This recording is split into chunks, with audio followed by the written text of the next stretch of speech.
नर्मदे हर दोस्तों, कैसे हैं आप सब? तो फाइनली आज हम आ गए हैं माँ नर्मदा की परिक्रमा करने के लिए ओंकारेश्वर। वैसे तो हमारा प्लान था कि कार्तिक पूर्णिमा जो स्नान दान पूर्णिमा होती है कार्तिक माह की उसी दिन से हम परिक्रमा उठाएँगे, लेकिन फिर कुछ परिस्थितियाँ ऐसी बनी कि उस दिन से हम उठा नहीं पाए।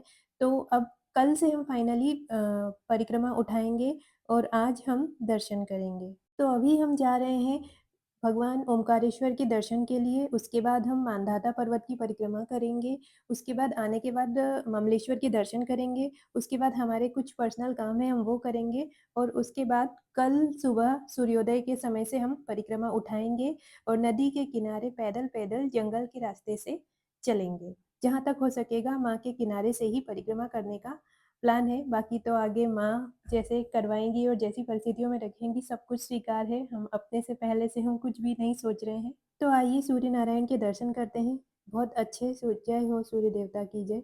माँ नर्मदा बहुत ही प्यारी लग रही हैं, सूर्योदय का समय है, अभी-अभी सूर्य नारायण उदित हो रहे हैं और ये झूला पुल है जिससे चलकर हम मंदिर की ओर जा रहे हैं। तो आज दिन है 7 नवंबर 2025 शुक्रवार और अगर हिंदी महीनों की बात की जाए तो कार्तिक मास पूर्णिमा से खत्म हो चुका है और मार्गशीर्ष माह या अघन माह शुरू हो चुका है और अघन माह की आज द्वितीया या दूज तिथि जिसको बोलते हैं प्रतिपदा के बाद जो दूज तिथि आती है वो तिथि है आज सूर्योदय में। तो आज द्वितीया तिथि है और हम तृतीया के दिन परिक्रमा उठा पाएंगे, संकल्प ले पाएंगे। माँ रेवा से हमारी यही प्रार्थना है कि हमारी पैदल परिक्रमा का संकल्प माँ पूरा करें। कल रात को ही हम यहाँ ओंकारेश्वर में आ गए थे, थोड़ा लेट हो गए थे और जब रात में हम यहाँ पहुँचे तो हमने सुना था कि गजानन आश्रम में परिक्रमा वासियों को रुकने दिया जाता है। हम गजानन आश्रम गए थे, लेकिन वहाँ पर जो गार्ड थे बाहर, उन्होंने हमें कह दिया कि आश्रम अभी फुल चल रहा है, तो आप यहाँ नहीं रुक सकते। तो फिर हम वहाँ नहीं रुक पाए और फिर हमने एक धर्मशाला तलाश की, जो फिर उस धर्मशाला में हमें जगह मिल गई माँ नर्मदा की कृपा से धर्मशाला की व्यवस्था हमारे लिए हो गई थी, तो फिर हम वहाँ रुके हैं।